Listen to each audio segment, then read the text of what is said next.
Thank you so much, dear Paul. Urakoze cyane mwene data Paul.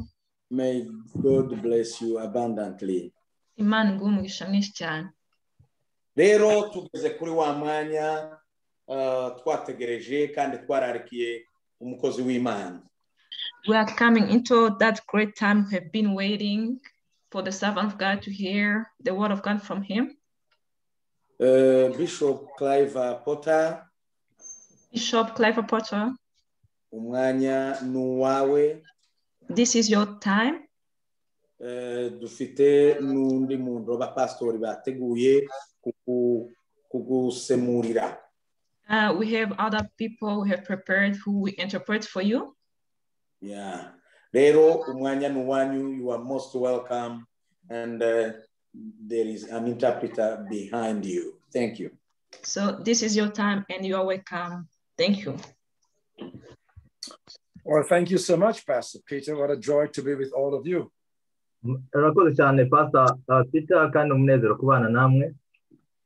Amen. And to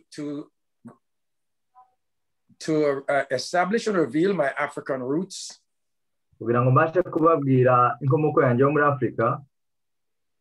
I say to my Swahili-speaking friends,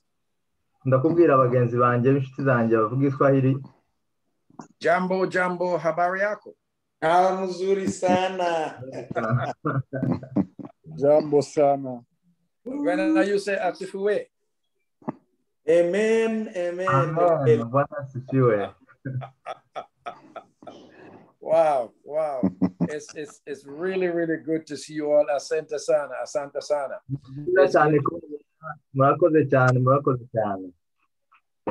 And I've enjoyed the worship so far. I want to first of all say thanks to God for this opportunity for sharing with you.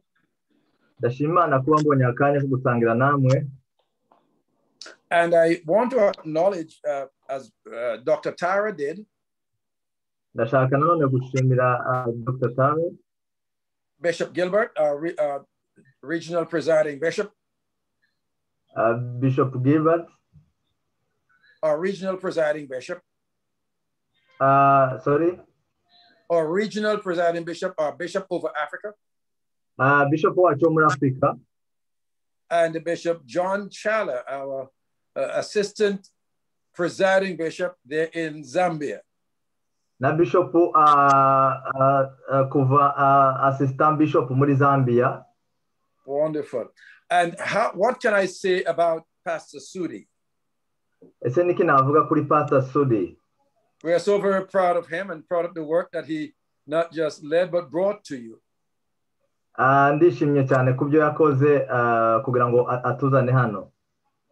You spoke of the conference he testified to have attended.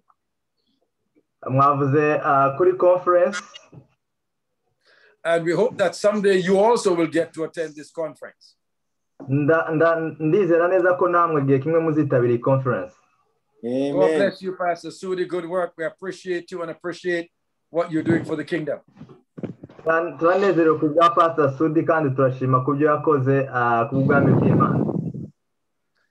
Then what a joy to have met Pastor Peter. And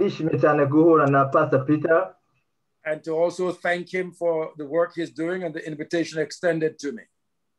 I commend all of you for the work you're doing for the kingdom of the Lord.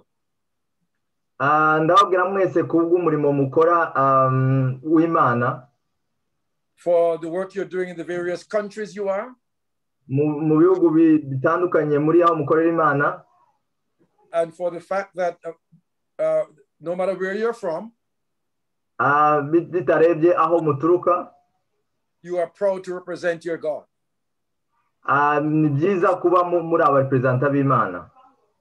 And so we thank God for you. Wonderful. I want to thank God for the folks from Victory Place International.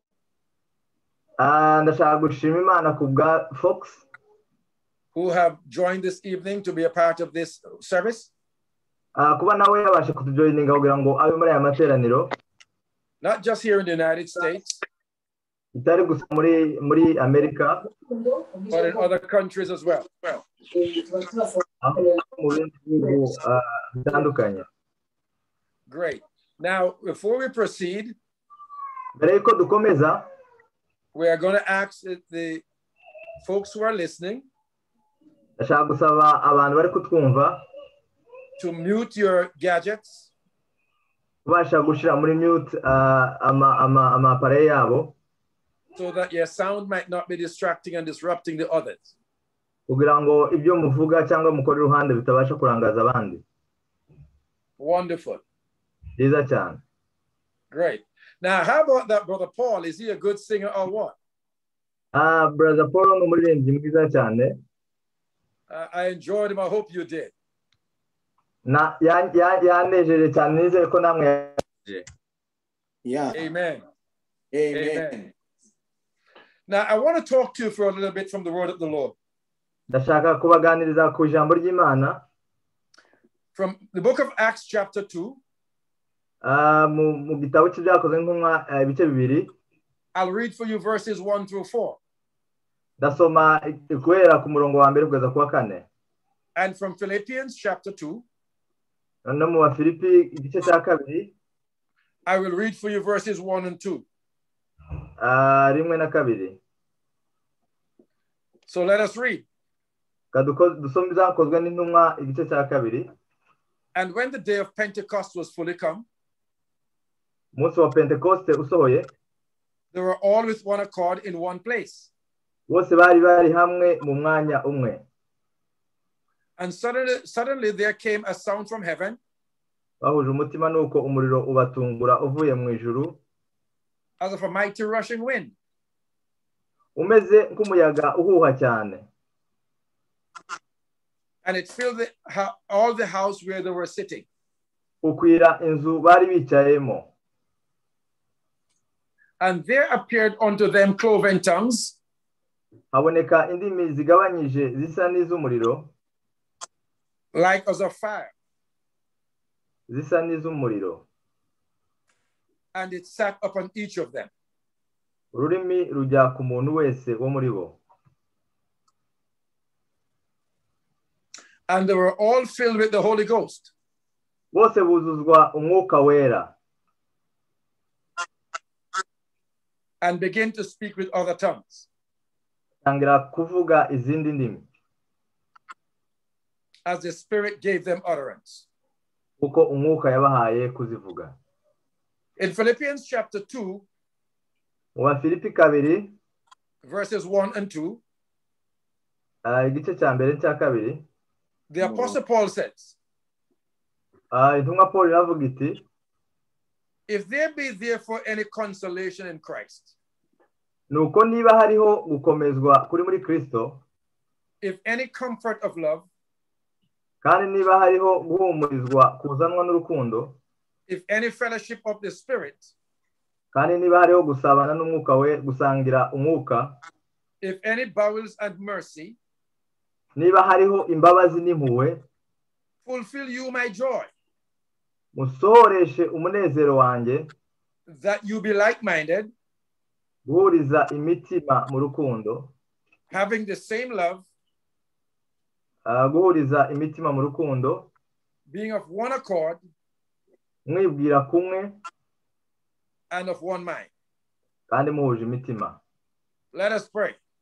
Reka dusenge. Father, we thank you this evening Mana turagushima muri uyu mugoroba, for your children who wait patiently to hear from you. ku bana bawe biteguye kwakira icyo wateguriye. I pray you'll speak to your servant, Ndagusaba kugira ngo uganirize abakozi bawe, that their lives might be touched, kugira ngo ubuzima bwabo bukorweho, their mind be transformed, ibitekerezo byabo bihinduke, and the need of their spirit be met. kandi z'umwuka wera yifuza bibe. And we give you thanks Kandi turagushimiye for Christ's sake. mu izina rya Kristo. Amen. Amen. Now, you have the Europe Network for Revival, which is a very interesting heading to function under? Mufite Europe network ni nziza cyane gukoreramo. Because we want to now discuss the birth and strength of the church.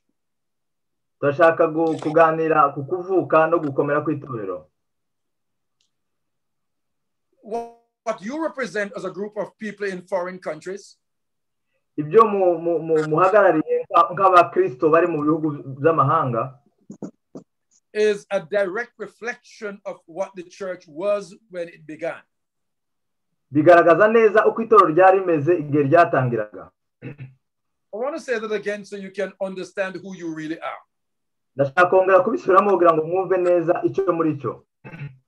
That as you are scattered in different countries, kuba muvuye mu bihugu byinshi cyangwa se muhura muvuye mu bihugu byinshi, representing God, mu represent Imana, you are a reflection mugaragaza of what the church was intended to be.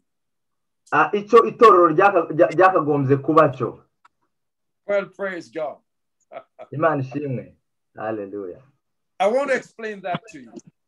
Ndongera kandi misobanure that the strength of the church imbaraga z'itorero is found in the condition of her birth. Zigaragarira mu buryo ryavutse. I want to say that again too. Ndongera kandi misubiremo. That the strength of the church imbaraga z'itorero is found in the condition of her birth. Zigaragarira mu buryo cyangwa se muri condition byavukiyemo. What do I mean by that? Ndashaka gusobanura iki aho? That the strength of the church is found in unity. Nukuvuga ngo imbaraga z'itorero tuzisanga cyangwa se wazisanga mu bumwe. Amen. Wow. Wow. Yes. And so the church is about Christ. Rero itorero ni Kristo. And not so much about countries and languages. Bitavuze ntabwo ari ibihugu cyangwa se ibihugu cyangwa se ahantu hatandukanye. For the strength of the church kuko imbaraga z'itorero is found in the ability bigaragarira mu bushobozi of countries and languages coming together, ibihugu n'indimi guhuza, agreeing on one purpose, kwemeranwa ku kintu kimwe cyangwa guhuriza ku kintu kimwe, and that is to worship one God. cyo kuramya Imana imwe. Wow, praise God. Wow. Now, to be united, rero kugira ngo abantu bahuze, is to have a group of people nukugira igroupe z'abantu from different countries, languages, and interests, kuva mu bihugu bitandukanye n'indimi zitandukanye na intere cyangwa se inyungu zitandukanye, coming into full agreement on one thing. Bakabasha kwemezanya cyangwa guhurira ku mugambi umwe. I want to say that one more time for you. Ndongera kandi bibasubiremo. That to be the unity in the church, kugira ubumwe muri mu rusengero cyangwa se mu rusengero, is to have people coming from different countries, languages, and interests. No kugira abantu bava mu bihugu bitandukanye, indimi zitandukanye n'inyungu zitandukanye, coming into full agreement on one thing. Babasha kwemezanya ku kintu kimwe cyangwa guhuriza ku kintu kimwe. Where is to worship one God. Bahurira ku kintu cyo kuramya Imana imwe. So the birth and operation of the church, rero uburyo itorero ryavutse n'uburyo rikora, was meant to reflect the heart of God, zari kugira ngo zigaragaze umutima w'Imana, as it relates to human redemption and fellowship. Kuva gucungurwa kw'abantu no kuramya. So the church is simply about, rero mu magambo make itorero ni the salvation of men, agakiza k'umwana w'umuntu, and the fellowship of believers. kandi gusabana cyangwa guhuza kw'abizera. Praise God. Hallelujah. Now the scripture reveals rero ibyanditswe byavuze that the birth of the church kuko uko itorero ryavutse could not have been possible ntabwo byari gushoboka ko itorero without the willingness of men hatariho ubushake bw'abantu to be united against all odds. guhuza birengagije ibindi byose. Let me explain that a little bit. What the scripture says ibyo ijambo ry'Imana ryavuze is that the church would not have been brought into existence itorero ntabwo ryari kubasha kubaho except there were believers who were willing mu gihe hatari kubaho abantu bizeye bafite ubushake not to allow their challenges ubushake bwo kwangira ibibagerageza cyangwa se ibibazo to cause them not to be united babasha kurenga ibibagerageza bakabasha kuba umwe for the cause of the faith kubwo kwizera kwabo.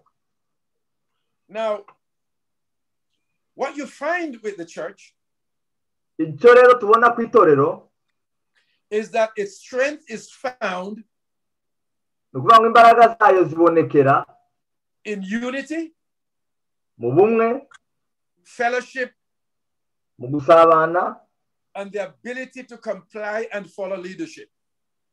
ndetse n'ubushobozi bwo kwemera kuyoborwa. Can I say that for you again?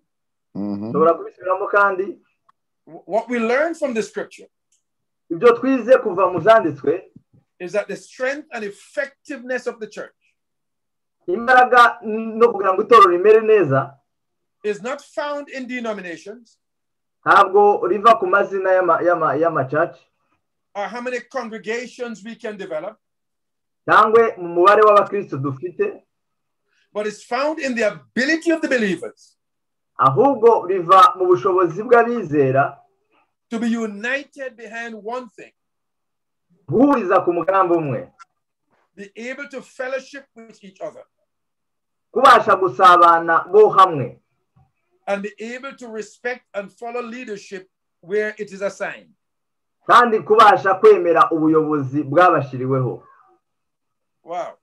Now, Amen. one of the things, my dear friends, bishaka gusobanura iki bene data,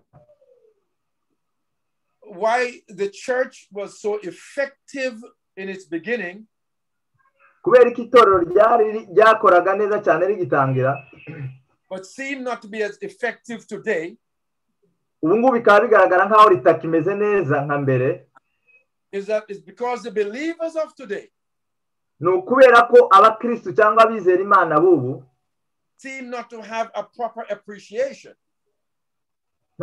biragaragara ko badahagaze neza for those who founded the church.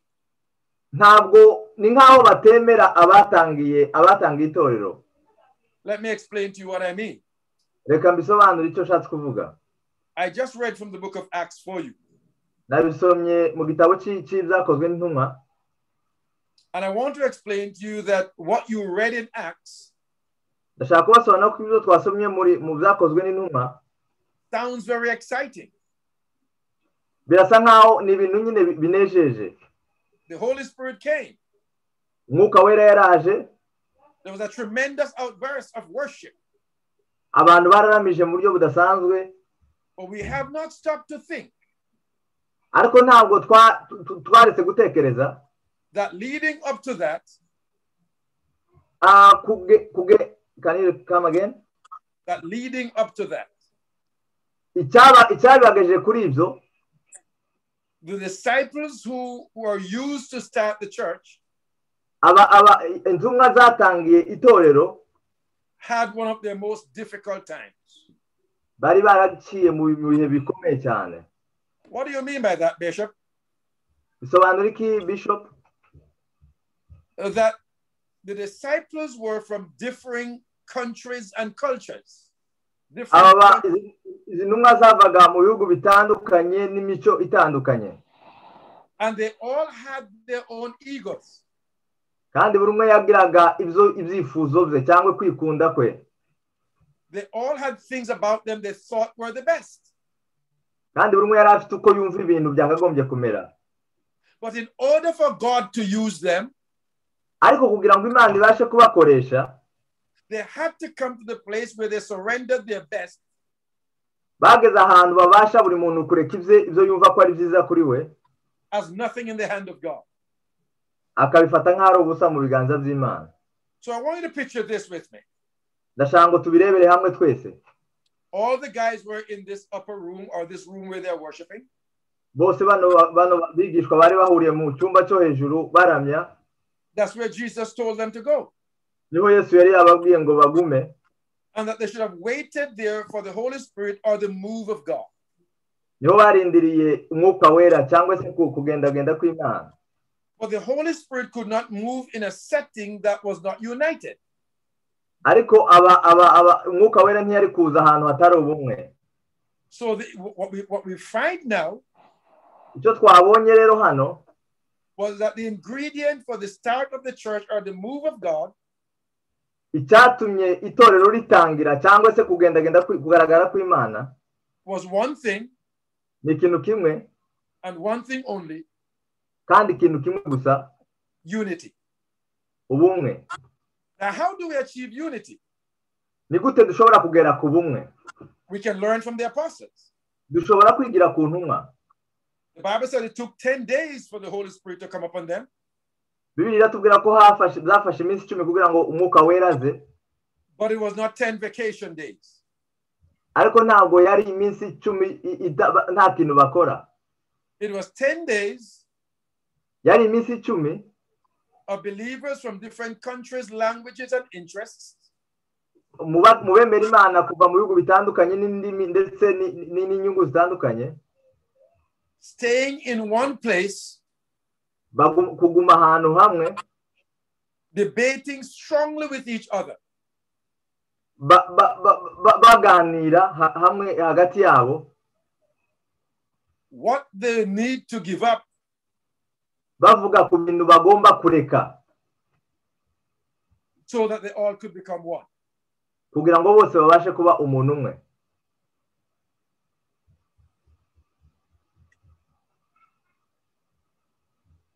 Now, can you imagine that cultural battle inside that room? Mushobora kumva uburyo hari harimo ibiganiro bikomeye muri icyo cyumba. Where one apostle was saying, aho intumwa imwe yazaga ikavuga, this is what we're accustomed to. Ni ibingibi twebwe ibindi byo twe tumenyereye. Another one said, this is what we were accustomed to.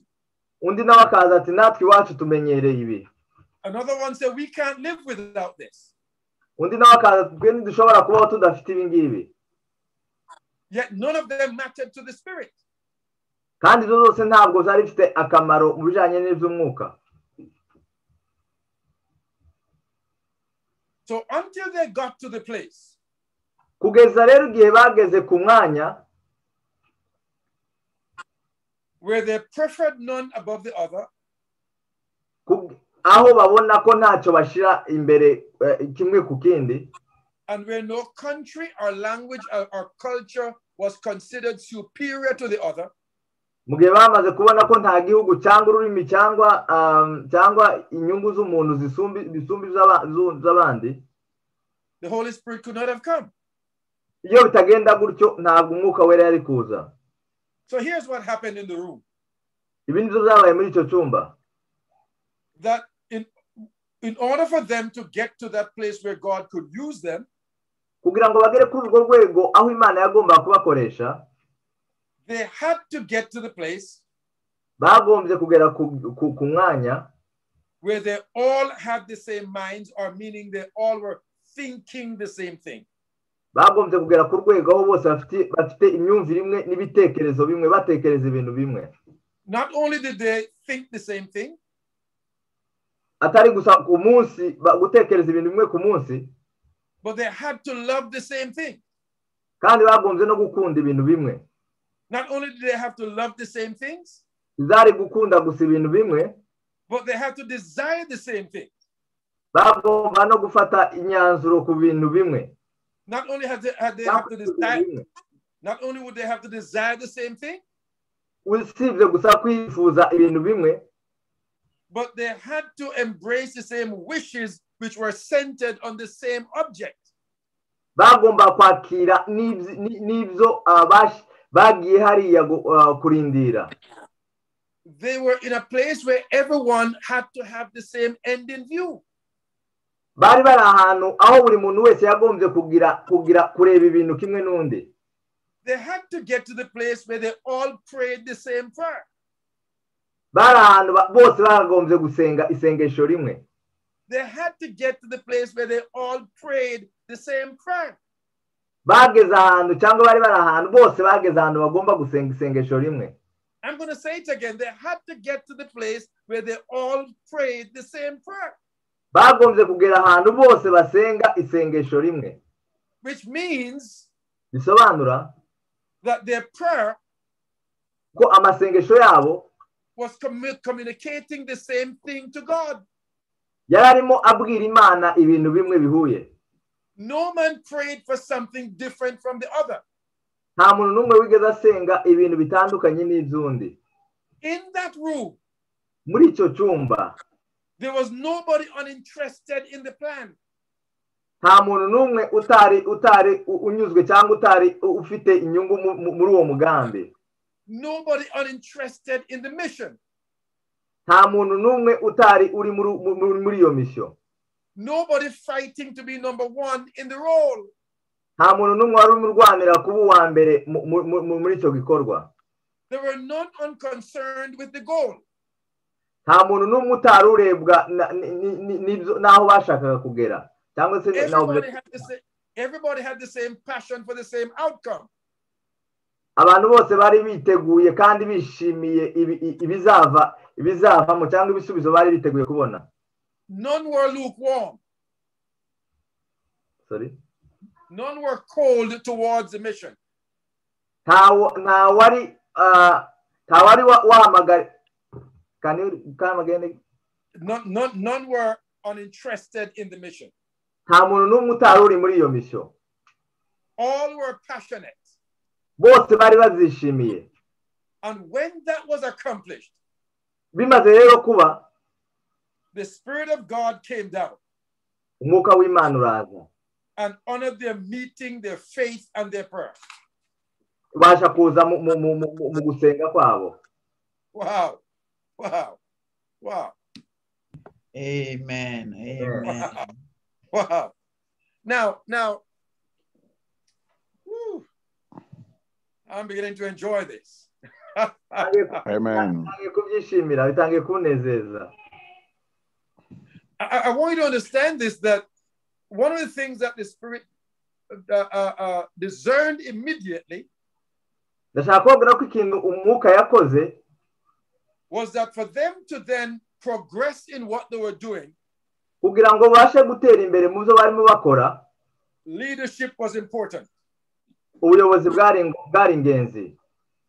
Somebody had to have the vision. hagomba kugaragara cyangwa kuboneka umuntu ufite vision. Somebody had to develop the vision. hagomba kuboneka umuntu ubasha gufata ya vision akayidevelopa. Somebody had to lead in the vision. hagombye kuba umuntu uyoborera muri iyo vision. And others had to be willing to follow the vision. abandi bakaba biteguye no gukurikira. But I'll tell you, I'm about to shout. I'll tell you, I'm about to shout. I'm about to shout. Oh, yes, Bishop. Come on. Well, praise God forevermore. Praise Amen. God. Amen. Amen. Oh, well, praise God forevermore. Imana ihimbazwe cyane. Now, I want to say something to you and then I get on. You see, without realizing it, we have weakened the influence of the church.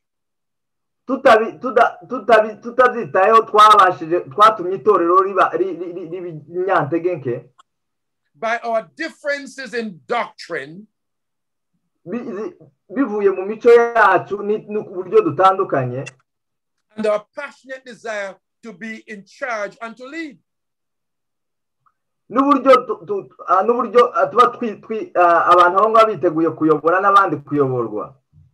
The church is suffering today itorero rirarwaye ubu ngubu from an overload of leaders rirwajijwe n'abayobozi benshi barenze urugero and not much followers. ariko abayoborwa baba bake cyane. Wow. Now, the Apostle Paul in chapter 2 of Philippians Paul mu gice cya kabiri cy'Abafilipi began the chapter by challenging the believers to demonstrate the influence of his teaching. yatangiye kubwira abadisciple cyangwa se abigishwa gukurikira inyigisho ze. And the influence of his teaching kandi uburyo inyigisho ze uburyo zagombye kubagiraho effect was based on one thing. zari bishingiye ku kintu kimwe. Unity. Ubumwe. Because where there is unity, kubera ko ahari ubumwe, there is an effort in worship and ministry which the enemy cannot challenge. haba hariho imbaraga mu kuramya umwanzi adashobora gusenya. We must not be afraid of challenges. Tugomba gutinya ibitugerageza. Neither should we be afraid of differences. kandi tugomba gutinya ibidutandukanya. What we must be afraid of icyo tugomba gutinya is people unwilling n'abantu badafite ubushake to identify the will of God for their lives, badafite ubushake bwo kumenya icyo Imana ibashaka ku buzima bwabo, to the extent that they will not surrender to him, kugeza igihe badashobora kwicira bugufi, so that they might learn from challenges and differences. kugira ngo babashe kwiga mu byo banyuramo, mu bibazo banyuramo mu buzima. The greatest teacher umwarimu mukuru of the Christian experience w'abakristo b'ubuzima bwa gikristo is that which is learned ni abantu babasha kwiga from the differences and challenges between each other. babasha kwiga hagati y'uburyo ibibatandukanya ndetse n'ibibazo banyuramo. There can be no Christian maturity developed in the believer ntabwo hashobora kuba abakristo bakuze where he has not learned batarabashije kwiga the value of differences and challenges. batarabashe kwiga agaciro ko kuba abantu bose atari bamwe ndetse no kunyura mu bigeragezo. In Paul's writing, he used the word consolation. Paul yandika yakoresheje ijambo rivuga gukomezwa. The word actually means exhortation. Iri jambo gukomezwa risobanura ngo ni exhortation. So what Paul was really saying is this. Icyo Paul hano yashatse kuvuga, if there's anything you have learned from my service niba hari ibyo mwanyigiyeho and teaching among you, cyangwa se inyigisho zanjye muri mwe, prove it to me by the way you unite with each other. mubigaragaze mu bikorwa uburyo muhujije hagati yanyu. Not by the way you sing. bitari mu buryo muririmba. Not by the way you dance. bitari mu buryo mubyina. Not by the way you preach. bitari mu buryo mubwiriza. But by the way you are able to sacrifice yourself. ahubwo mu buryo umuntu wese yitanga to be in unity with the believers. kugira ngo abashe guhuza n'abizera bandi. The apostle said in 1 Corinthians 1:10. Paul yaravuze muri Abakorinto ba mbere 1:10. Now I beseech you, brethren, ati ndabasaba bene data, by the name of the Lord Jesus Christ, mu izina rya Yesu Kristo, that you all speak the same thing, kugira ngo mubashe kuvuga ikintu kimwe, and that there be no divisions among you. kandi ngo he kuba amacyakubiri muri mwe. Listen, but that you be perfectly joined together, kugira ngo mubashe guhuza in the same mind, mu mwuka cyangwa se mu bitekerezo bimwe, and in the same judgment. no mu buryo murebe ibintu. Wow. So in effect, one scholar said this. Sorry. One writer said this. hari umwanditsi wavuze, Paul was actually saying, Paul hano yashaka kuvuga, I have enough sufferings already. namaze kugira imibabaro myinshi. So please do not by your divisions and dissensions Ati ntimuzane amacakubiri yanyu add any more problems to me. ngo munyongerere imibabaro kuyo nari nsanzwe mfite. Hear what he says. Iki nicyo yavuze. I am a prisoner. Ati ndi imfungwa. I'm expecting the sentence of death. Tegereje igihano cyo gupfa. I'm preparing to receive the sword of persecution. Tegereje kugirirwa nabi. But I'm not bothered by any of these. Ariko ntabwo ndi hejuru y'ibi byose. Hear what the apostle said. Iki nicyo Paulo yavuze. I can rejoice in a dungeon. Ati nshobora kwishimira mu mibabaro yanjye. I can sing in chains. Nshobora kuririmba ndi mu minyururu. I can rejoice at the thought of death. Nshobora kwishimira igihe mfite igihano cyo gupfa.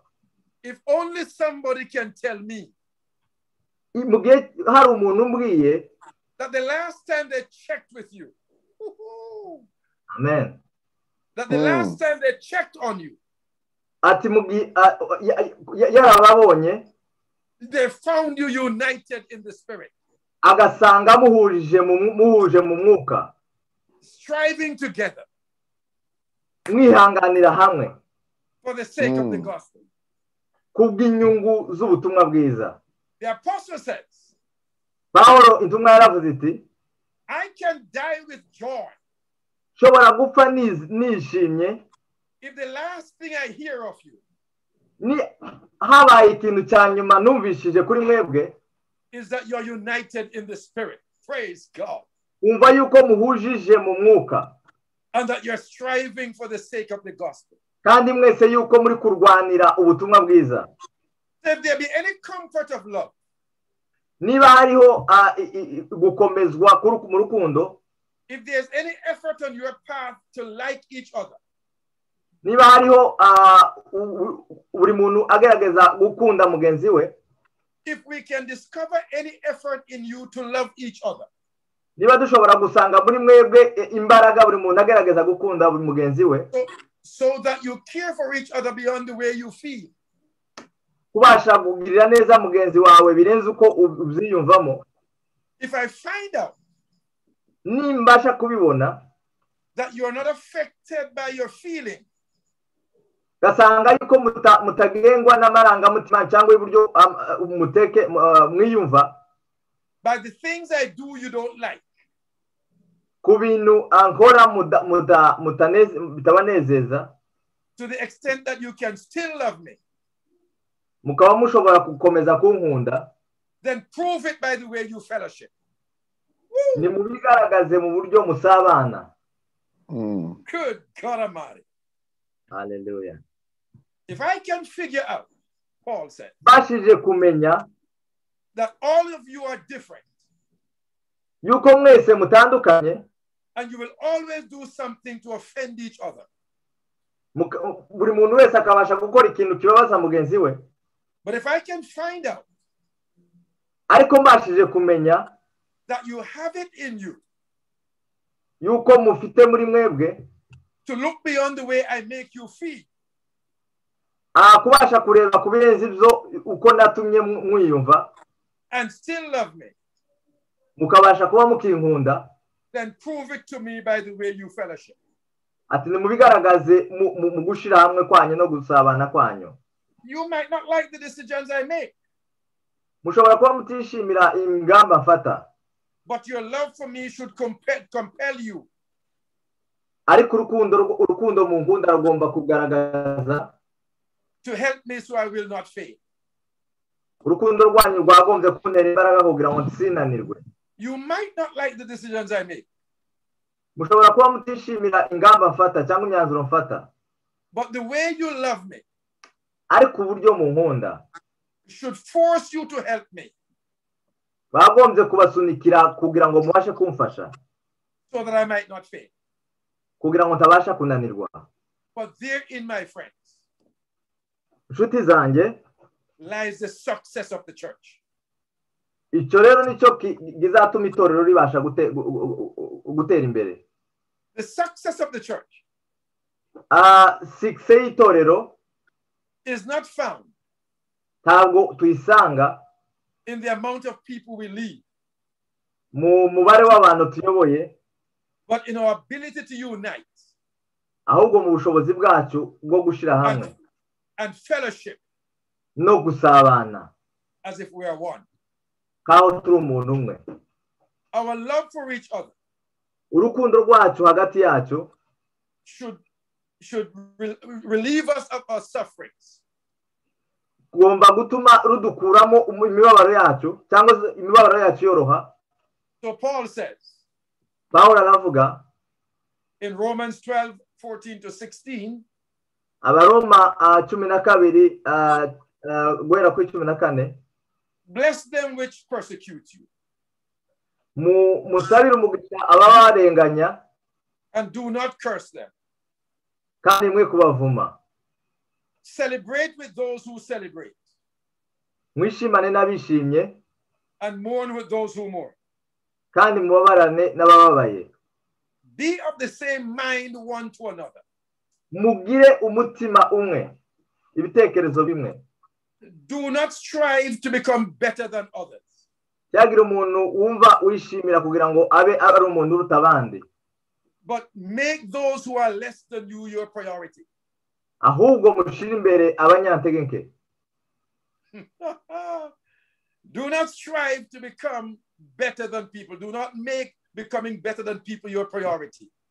Cyagire uwishimira kuba kuruta abandi, but make those who are less than you ahubwo dushire imbere abanyantegeke your priority. Tubagire ari bo dushire imbere. I will stop in a few minutes and take your questions.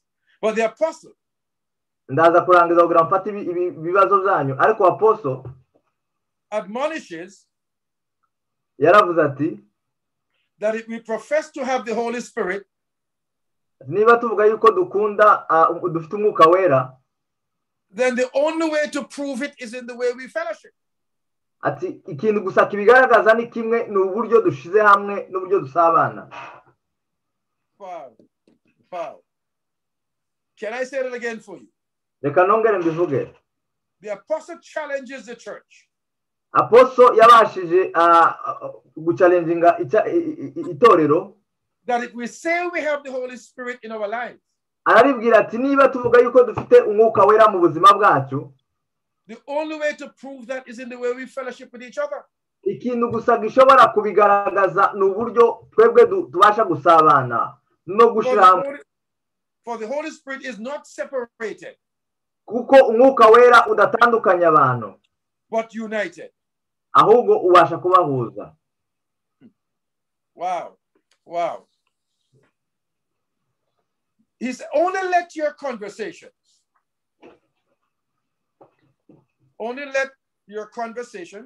Reka uko uvuga be as it becomes the gospel of Christ. Kumere nk'uko ari ubutumwa bwa Kristo. Or in other words, cyangwa se mu bundi buryo, let the things you say to and about each other, uburyo uvuga bagenzi bawe cyangwa uburyo muvugana hagati yanyu, be equal to the gospel of Christ. bube bungana n'ubutumwa bwiza bwa Kristo. Equal means kungana birasobanura that it must meet the standard of truth and purity. Ati bigomba kuba ari ibintu byujuje ukuri kutagabanyije, as the gospel itself. Kuko ubutumwa bwiza bumeze. So that when I come to see you, says the apostle, so that when I come to see you, says Paul, apostle aravuga ati kugira ngo niza kubareba, I may hear of your affairs, nzobashe kumva ibyanyu, that you stand fast in one spirit, yuko muhagaze hamwe mu mwuka umwe, with one mind, n'ubwenge bumwe, striving together for the sake of the gospel. Murwanira intego imwe ari ubutumwa bwiza. He ends by saying this. arangiza avuga ati, the apostle encouraged them to be on one accord and one mind. Abakangurira kugira ubwenge bumwe no kugira umutima umwe uhuje. Meaning they should strive for perfect unity in agreement.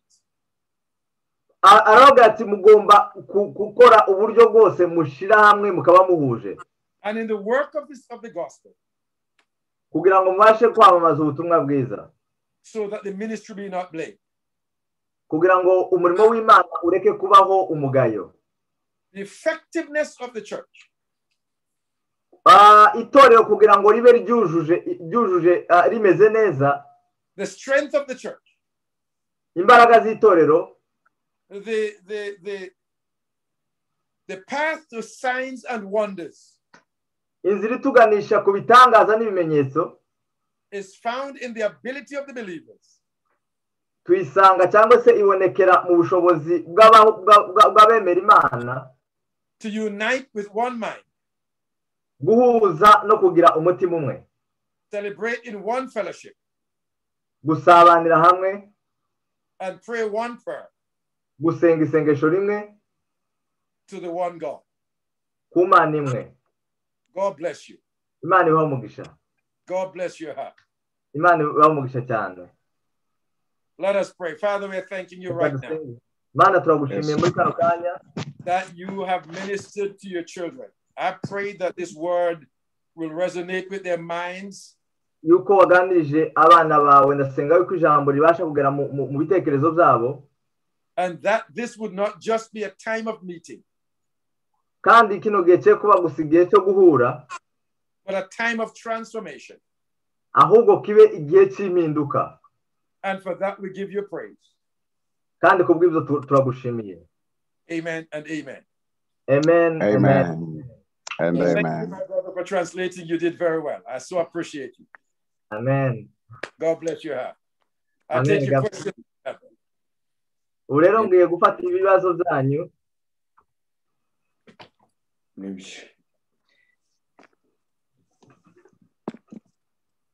Arakoze Bishop ku butumwa bwiza tugejejeho.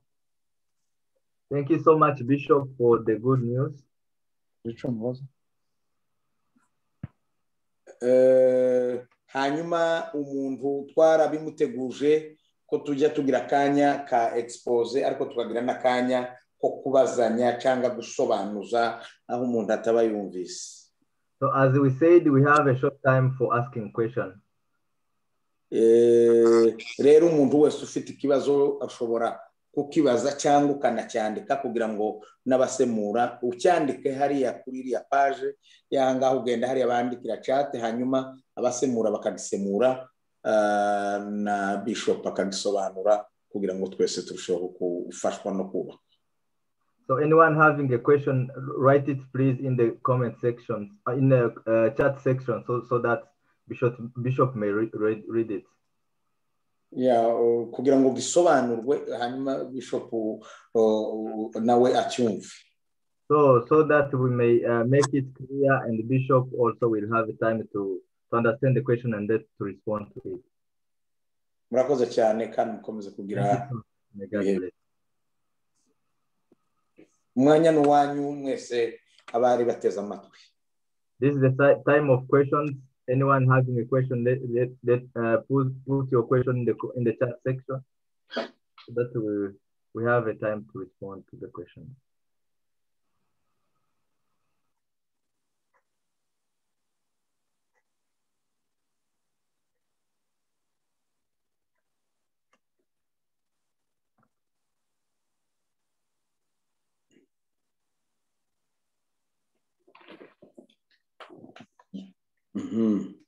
In short, the Bishop is telling us to be one and having one mind and having one purpose for the gospel. I think, and that in nowadays it's really not easy.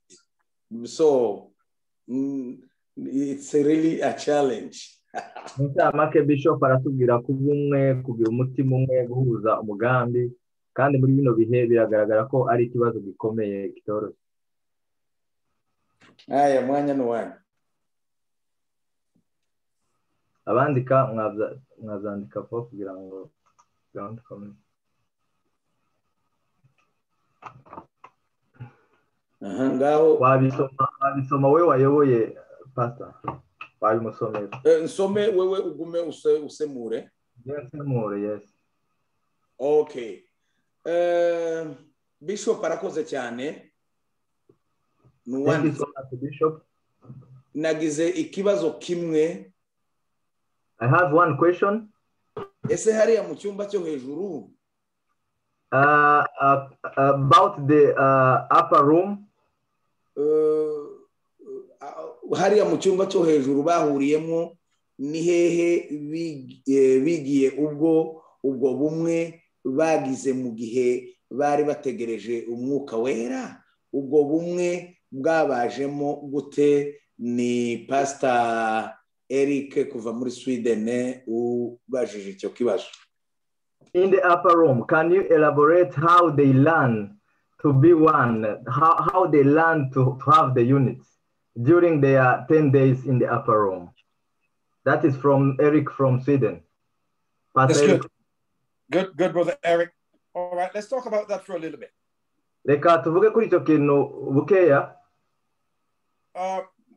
The disciples were students of Jesus. Nkuko mubizi intumwa zari abigishwa ba Kristo. They followed him and learned from him. Baramukurikiye babasha no kumwigiraho. But even while Jesus was with them, ndetse n'igihe bari bakiri kumwe na Yesu, they did not give up their own personal feelings. Ntabwo bari bararetse uko biyumva cyangwa se abantu ntibari barahindutse uko bari bameze. Now, there's something about the church we must understand. Hari ikintu kireba itorero twagombye kumva. That in order for the church to be self-sufficient, kugira ngo itorero ribe gihagije, God has to be able to live in the church.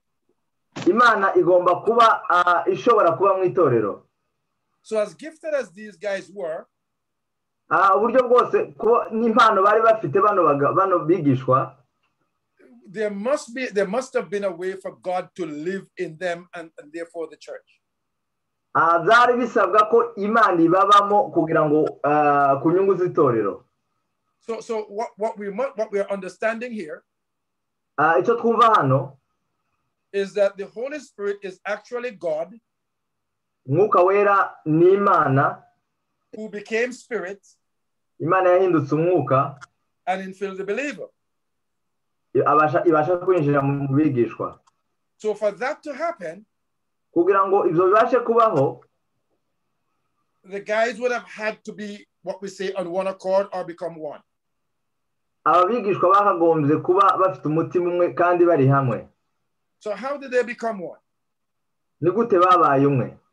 They sat down, baricaye, and discussed their differences, babasha kuganira ku bibatandukanya, and prayed about them, barabisengera, looking at what God is saying, bareba ibyo Imana iri kuvuga, looking at what God deems to be important, babasha kureba ku bintu by'ingirakamaro mu maso y'Imana. And the Spirit of God helped them, Mwuka w'Imana yarabafashije, within their conscience, mu bitekerezo byabo, to know they should let go. Kubasha kumenya ibyo bari kurekura cyangwa kureka. So the first thing he did, ikintu cya mbere Mwuka yakoze, he began to establish leadership among them. Yatangiye kubashiramo ubuyobozi hagati muri bo. Without appointing anybody, adatoye umuntu muri bo, he allowed the Spirit to establish leadership in their midst. Bararetse umwuka wonyine atangira kubashiriraho ubuyobozi. And then prepared their hearts. Abasha gutunganya gutegura imitima yabo. Whether they were doctors, harimo abadokiteri, prime ministers, minisitiri w'intebe, presidents, president, lawyers, lawyer, fishermen, abarobyi, whatever they were, bitarebye abo bari bo bose, because they prayed kubera ko basenze and discussed their differences, babasha no kureba ibibatandukanya kubiganiraho, the Holy Spirit helped them Mwuka Wera yarabafashije not just to deal with their differences, utari gusa kureba ku bijanye n'ibibatandukanya, identify that which is important, kubasha kumenya iby'ingirakamaro, but also develop leaders no gutegura ubuyobozi, and prepare them to follow leadership. nabo ibategura Umwuka Wera bategura imitima kubasha kubaha ubuyobozi. Which meant, and I'm going to say this and stop, Ndaza kuvuga iki ngiki ndangiza, that even though there were those nubwo bari bameze gutyo in their lifetime mu buzima bwabo, were leaders in their own land, countries, and situations, hari harimo abayobozi mu bihugu byabo, that might not be what God wanted at that time. bwa buyobozi bushobora kuba butari guhura n'ivy'Imana yashakaga muri icyo gihe. So he prepared their hearts Yateguye rero imitima yabo because they prayed kubera ko basenze and because they discussed, kandi kubera ko baganiriye, accept whatever he wanted for them. bemera icyo Imana yabashakagaho. Amen. Amen. Amen. Amen.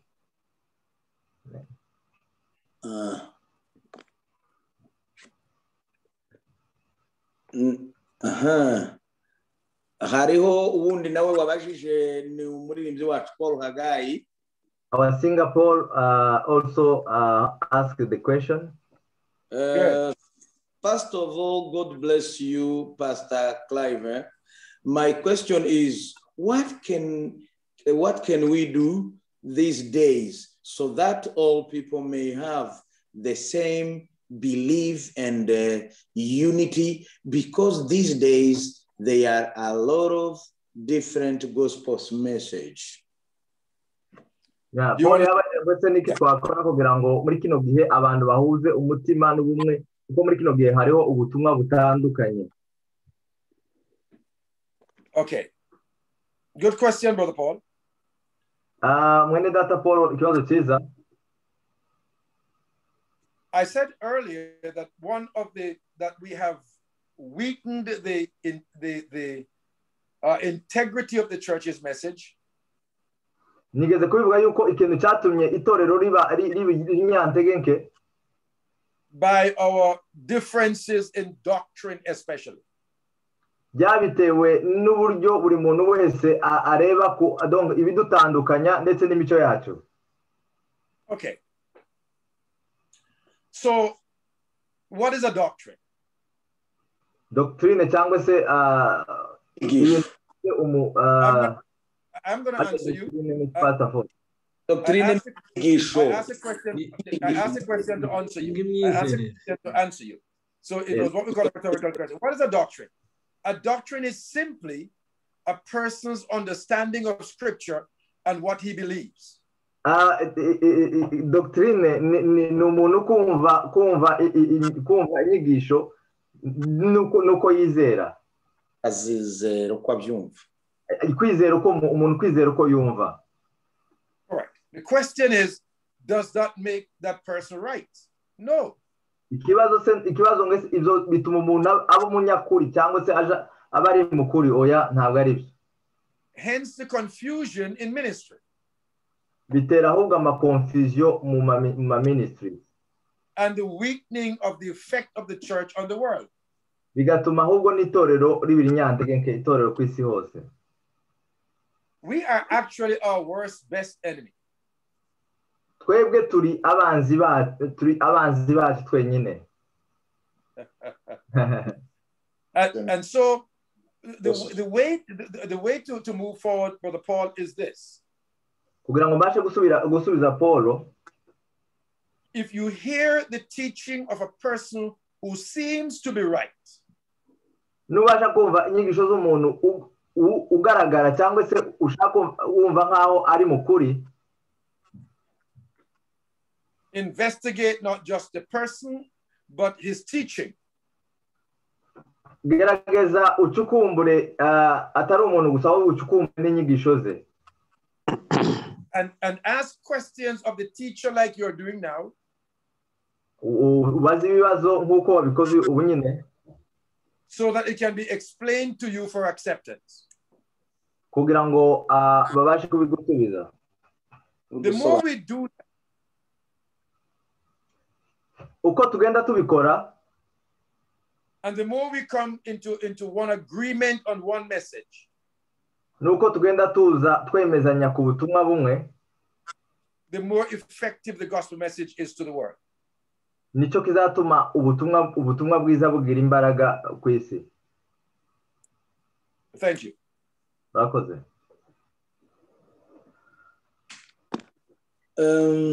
Katurebe ndumwe. We are going to look one more question.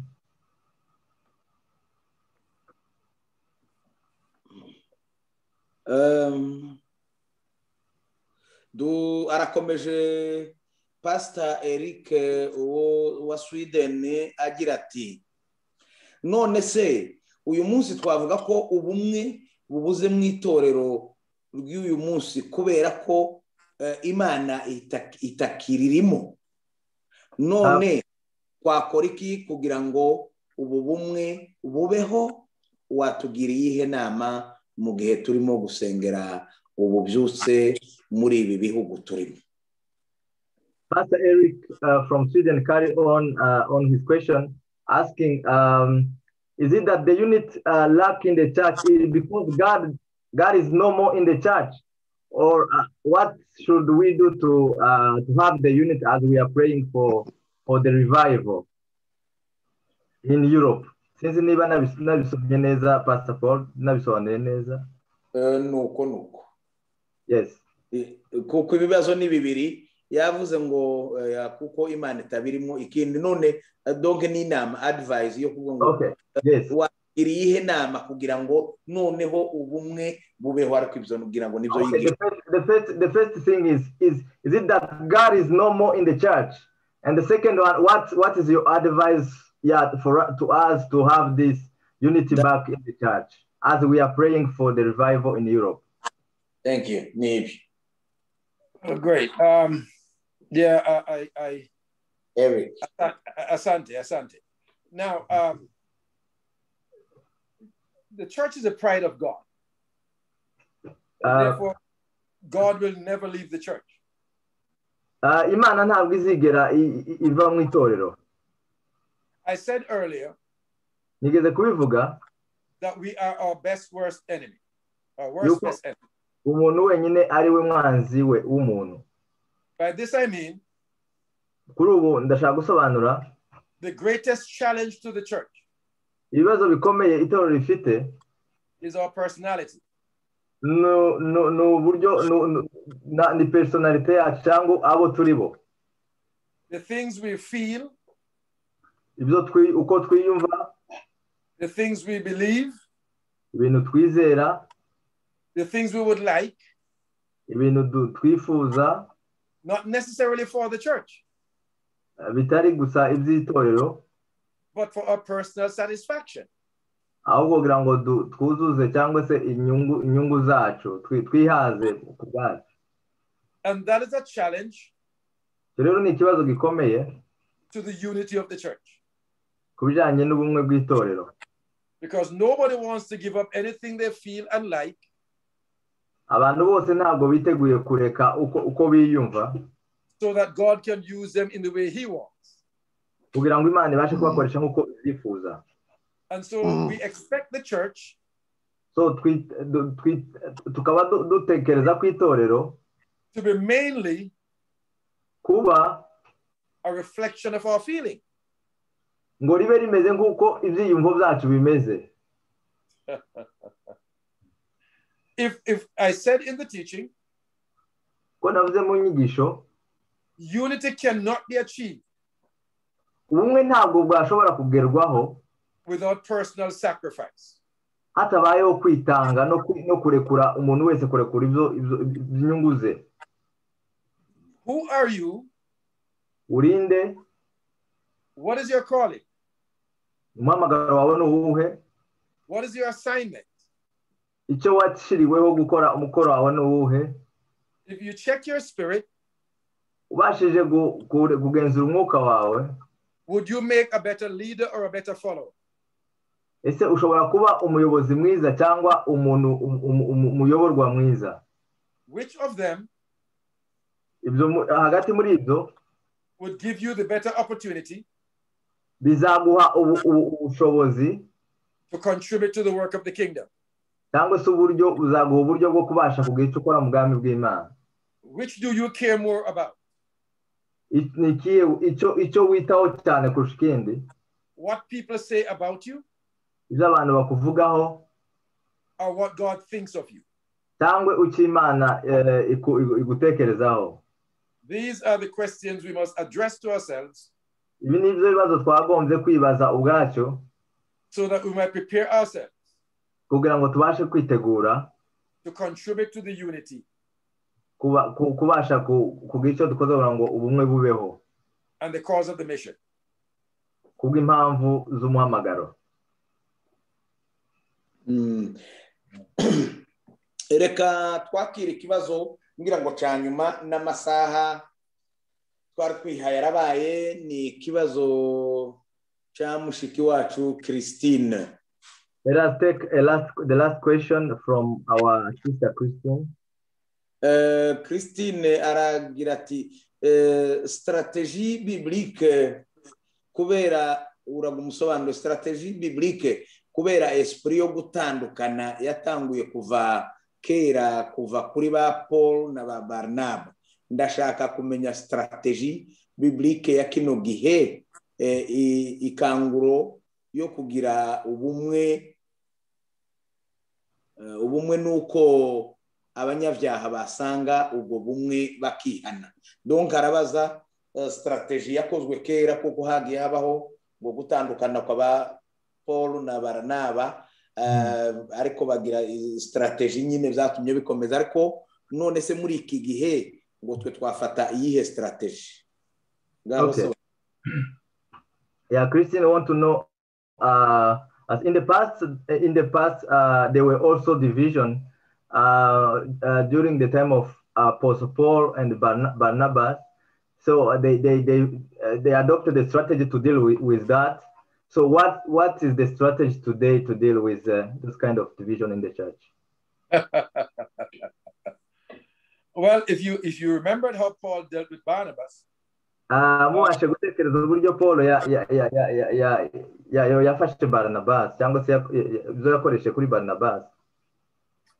Barnabas wanted to take his cousin John Mark with Paul. Barnabas yashatse kujyana umukuzine wa Paul after John Mark had disappointed Paul on the mission journey. Uwo muntu amaze gutenguha Paul mu murimo yari yamuhaye. So Paul told Barnabas, if John Mark has to come, Paul abwira Barnabas ati John Mark nibaza, then Barnabas can go with John Mark. Ati Barnabas ajane na John Mark. Because Paul saw the vision, Paul yabonye amacakubiri as a burden to the ministry. Nk'ikibazo kuri ku murimo w'Imana.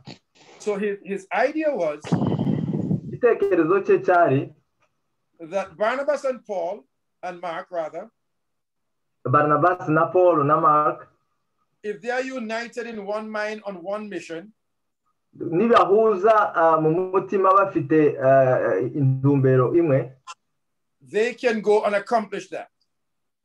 Bashobora kugenda bakigeraho. But he has to work with somebody ariko yagombye gukorana n'umuntu who is united with him on his mission.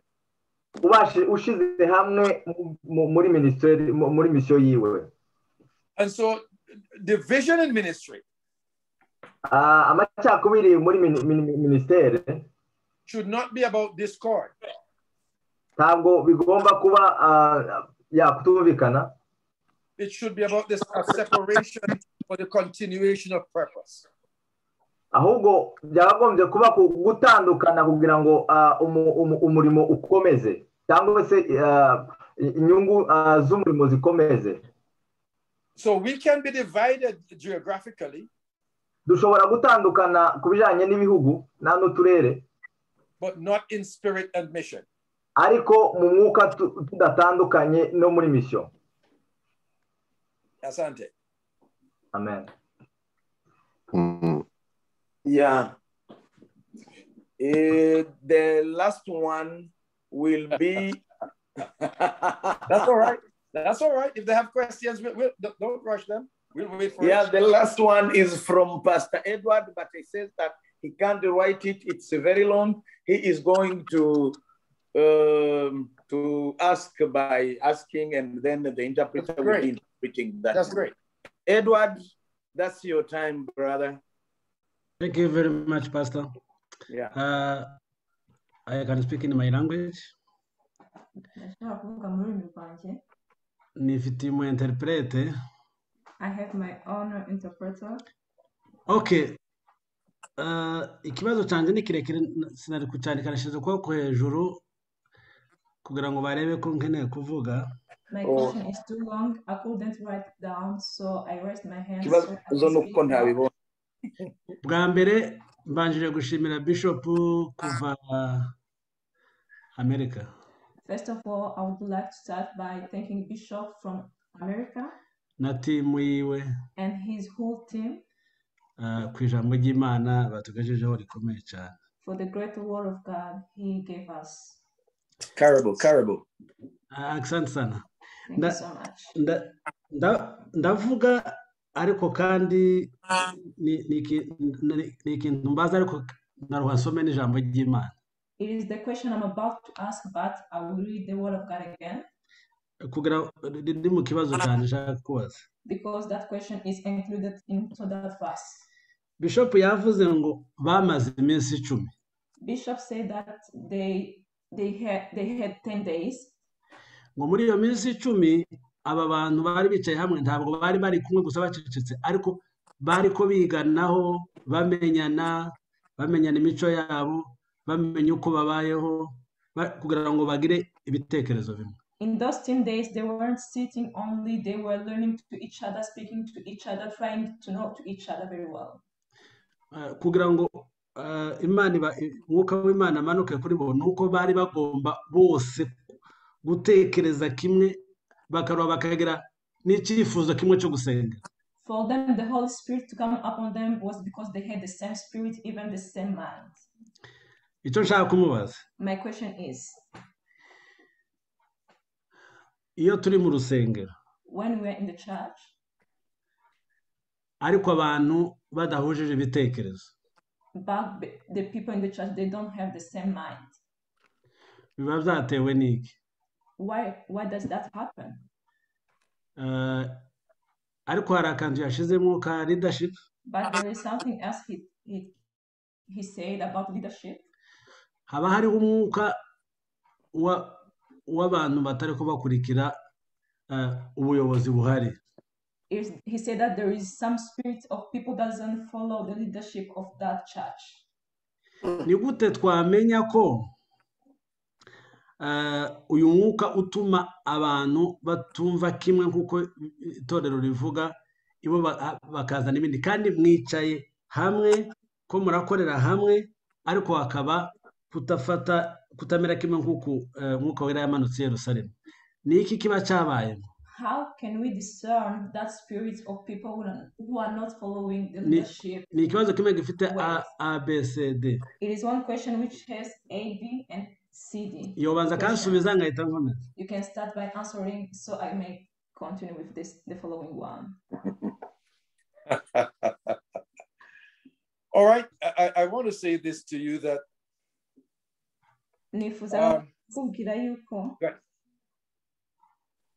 leadership has to recognize that the development of the believer is a process.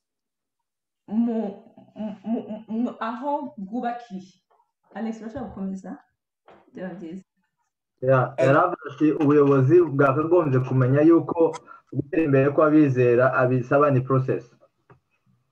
So if you consider the 10 days in the upper room, ugendeye ku minsi 10 bamaze mu cyumba cyo hejuru, it is not that the Holy Spirit was not prepared to come.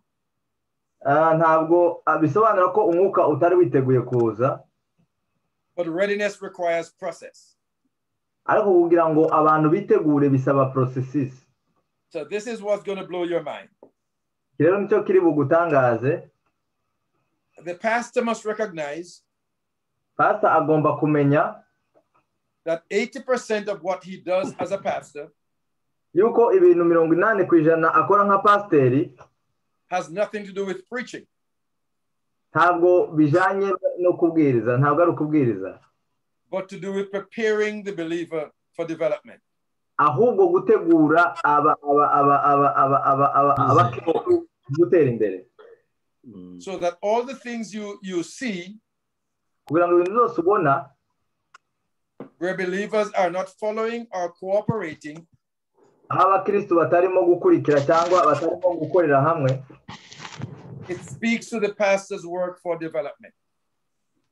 Nukuvuga ngo biba bireba uburyo pastor yitwaye mu kubategura mu iterambere. Okay, thank you. Ndakomeza. The following question. Muri ubwo buryo.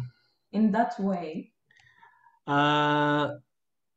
Hariho hano mu ba Efeso.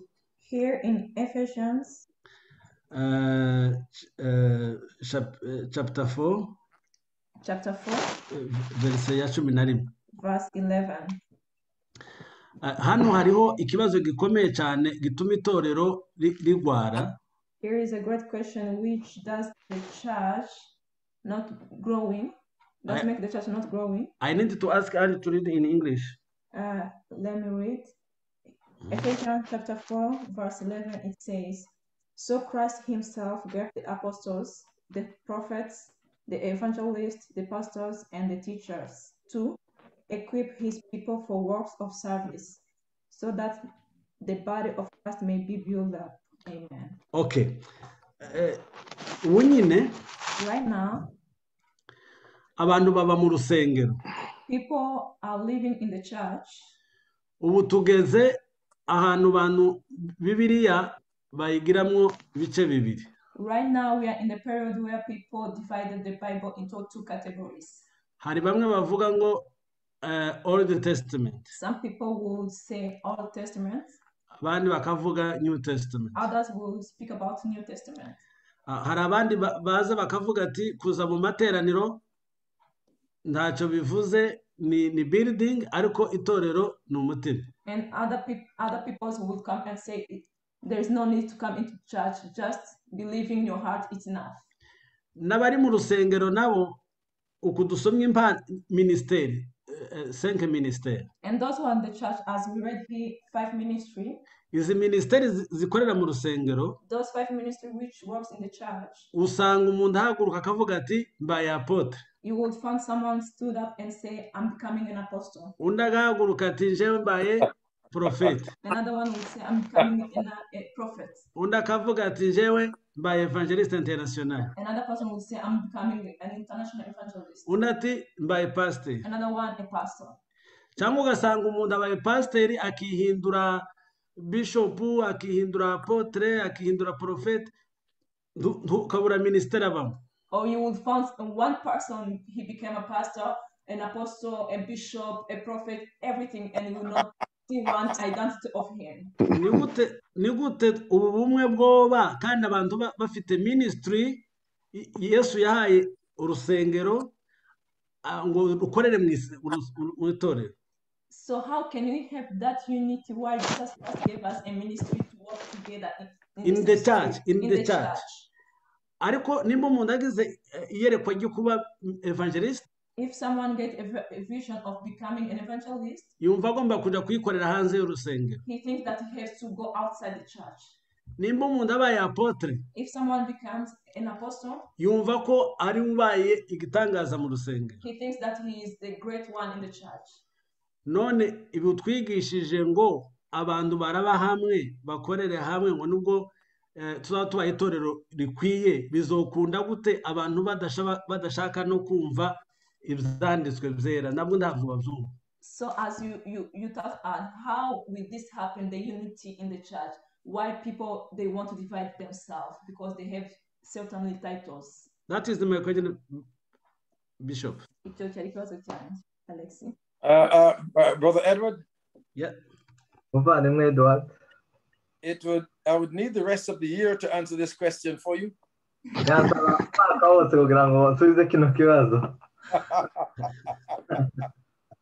Well, let me say this to you. Let me say this to you.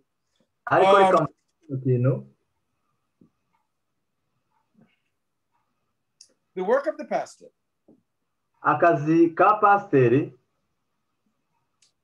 is not the work of an evangelist. And an evangelist is not necessarily a preacher. bishaka kuvuga gusa ngo umuntu uvuga ubutumwa preach uvuga ubutumwa This is going to shock you. But every person who is saved in the church is an evangelist.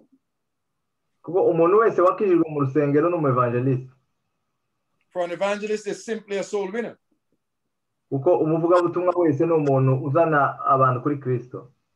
that is the purpose of every saved person, to win souls.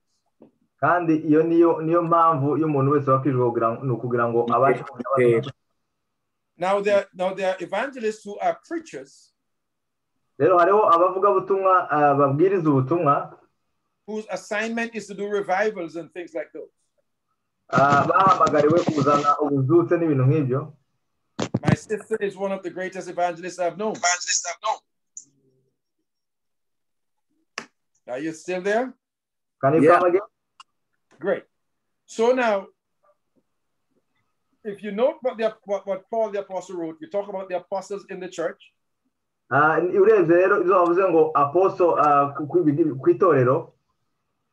The pastor is actually the apostle over the church. All right, so let's get something clear.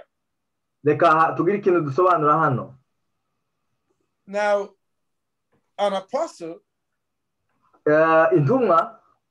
is one who is given the assignment of planting and supervising churches.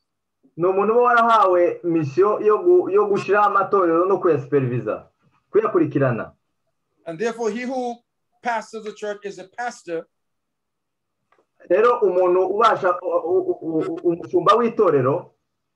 But can also be viewed as the apostle over the flock.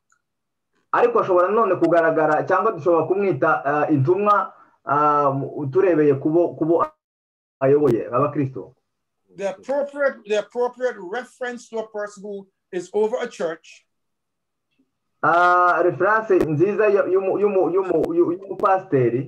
is a pastor. If an apostle rises up in the church,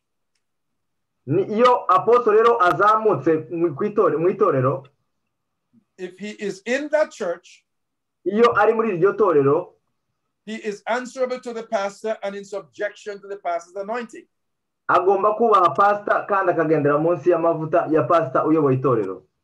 Which is contrary to the structure of the church.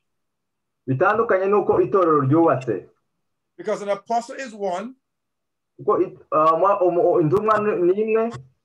who is a planter of churches and one who supervises pastors and churches.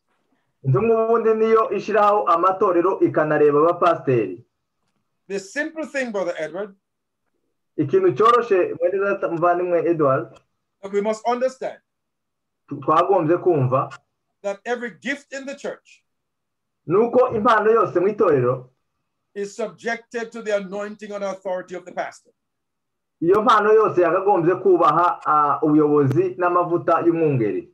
Any gift which comes into the church and cannot be in subjection to the authority and anointing of the pastor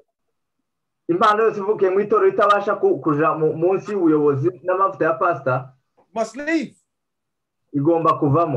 and go set up their own camp.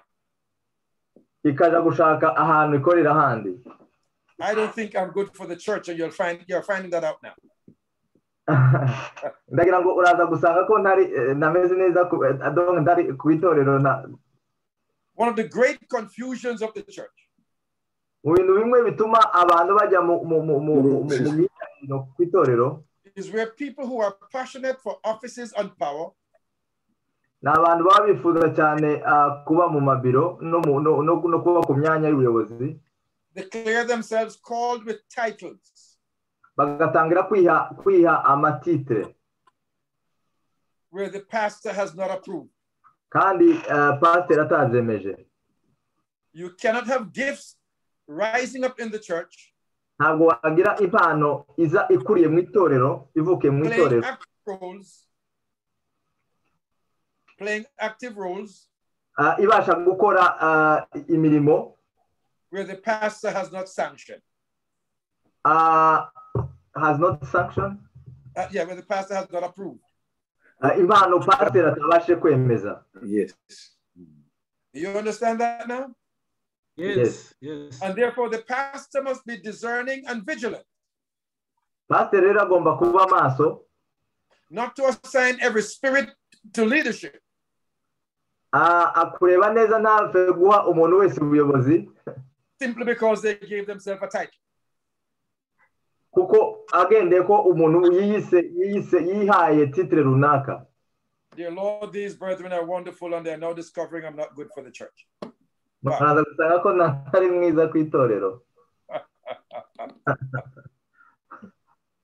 All right, that's where we are. Did I answer your question? Exactly. Marvelous. Yeah. Are you done? Is there anything more to your questions?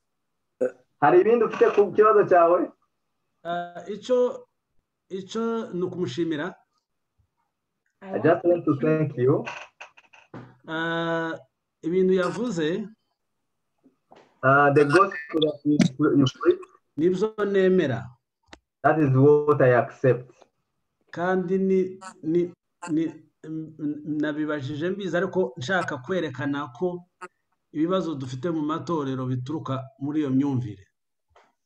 I just asked my question knowing exactly that the problem that we have actually in the church come from those kind of difference in minds. Gusa bishop ayisaba inshuti yanje numushe twemera bimwe gusa ico nkuyemo ndamwemeye bikomeye. From now on, Bishop became my friend, and I just agree with you on everything you preach. Caribou. Yeah. I'm very, very happy today because it's very interesting. Yeah. I am so glad it was a blessing to you. Amen.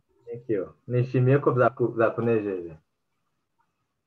Okay. Barakoze cyane. Thank you so much for those who asked questions. Ndatekereza ko ndebeye kuri appareil mfite kuko indi yavuye mu muriro ndabona nta wundi muntu ugifite ikibazo nda kindi kiri hano kuri chat. Tano wazamu. I think there is no more question remind in the chat section. Reka nanone muri même ordre d'idée dushimire Bishop Clive Porter. Let us thank our Bishop Clive Porter. Umwanya twamuhaye bawurengeje muko hagiye kurengaho hafi igice cy'isaha, yakoze umwanya muremure cyane kandi aba hambo nyine kugira ngo umuntu wese abaze kibazo twese twashubijwe. So Bishop has been so humble to go over the time we actually planned. So we are so blessed to have you, Bishop, and everyone is satisfied. Caribou. Bishop, Turabashimiye cyane. Thank you so much, Bishop. Caribou, God bless you. God bless you. Twongeye kuvuga ngo karibu tena uzokomeza uze tuzongera tugukenere twongere tugukenere kandi tugukeneye uze nyamuneka uboneke. we say again, Karibu, and we want you to come once again. Whenever we will invite you, please feel welcome to come and share with us the word of God. Well, God bless your heart. My administrator will make sure she coordinates with you, and if it fits into my schedule, I'll be more than happy to come back to be with you. Thank you so much. And bazabireba abashinzwe gutegura nibabona mfite umwanya nzaba nishimiye cyane kugaruka. Umwanya mutoya dusigaranye ubundi service yacu yose ziba ndende kugira ngo twisanzure kuririmba, kubwiriza no kubaza ibibazo no gusenga. Ubu dusigaranye umwanya muto, ariko Bishop, feel free nimba uwokomezanya hasigaye umwanya ungana na 20 minutes yo gusenga. We still have 20 minutes to pray, but we want to tell to Bishop to feel free. If he has other program, he can feel free to leave the meeting if you want, or he can stay until the end of the service. God bless you. Thank you for the invite. I'm going to have to run, but I look forward to talking to you again. Thank you so much. Indi gahunda ndihuta, ariko tuzongera tubona mikindi. Turagushimiye rwose na timu yawe, arabo muri kumwe muri Amerika, araba muri Africa, rwose turabashimiye cyane. Thank you so much, together with your team, the whole team from America and from Africa. We thank you so much. Reka mbere yuko bagenda dusabe mwene data Bishop twakunze kubana nawe kuva dutangiye kugeza ubu, kuva muri Zambia, yasenga Imana ashima ku byabaye byose, nanone uwo mwanya ukaba uwiwe kuko nawe yabanye natwe kabisa kandi yahageze mu bambere. So we want to ask the bishop from Zambia to pray, to take a time to pray and thank God for everything that happened today. And we thank him because he has been active from the starting of the meeting until up to now. So Bishop from Zambia, time is yours, you can pray. Thank you very much. Let us pray. Father, in the name of Jesus, we thank you for this wonderful platform. We give you praise, Almighty God, for everyone who have attended this platform, oh God. And thank you, Lord God Almighty, for using your manservant, CLIVE Porter, Almighty God. Lord, I pray in the name of Jesus Christ that God Almighty, you alone, you may keep your servant in the name of Jesus Christ. And you may keep each one of us, oh Lord. We pray for your hand to be upon each one of us in this platform, our God. In the mighty name of Jesus Christ, we pray, Messiah, that let your power be upon us, Lord. The Holy Spirit may work through us in the name of Jesus Christ. Help us, Almighty God, to stand. Help us, Jehovah God, to allow the Holy Spirit to move in our lives, to move in our ministries, to move in our callings, oh God, that we may operate effectively to the glory of your name. We thank you, God, we bless your name. In the mighty name of Jesus Christ, that we may be able, oh God Almighty, to touch the whole world with this revival to the glory of your name. We thank you, Lord, and we bless you. Jehovah, have your way. Prince of Peace, keep us and protect us, oh God, to the glory of your name. In Jesus' name, Lord, we have prayed. Amen. Amen. Amen. Amen. Dear the team with the bishop, we really appreciate how you have been with us. It was really a blessing to be with you. May God bless you. And this is not the end, but only. Turabashimiye cyane Bishop na timu yose mwari kumwe kuba mwabashe kubana nawe. Ntabwo turangira ahubwo iyi gahunda izakomeza. Ndumva rero umwanya usigaye n'uwo gusenga, ni umwanya utari munini cyane. Turumva indirimbo ntoya nimba umuririmbyi wacu ari, hanyuma twiyegereze Pastor Edward kuyobora nimba niko bimeze.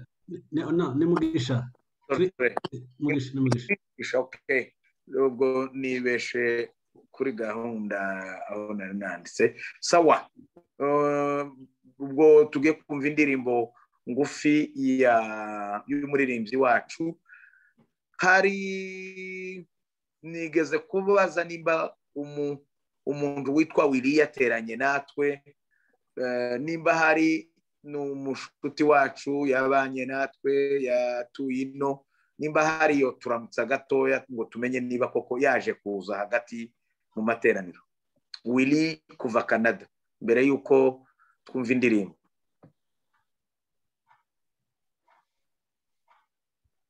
Willy waturaga mu Buholandi, mu Bubiligi, hanyuma iminsi akaba ari Canada. Okay, ubwo ntiyabonetse. Reka sobanurire bano ibigiye gukurikira kugira ngo babimenye. Basobanura ibyo baruvuze bagiye gukurikira. Nagize ngo ngaho sobanura da.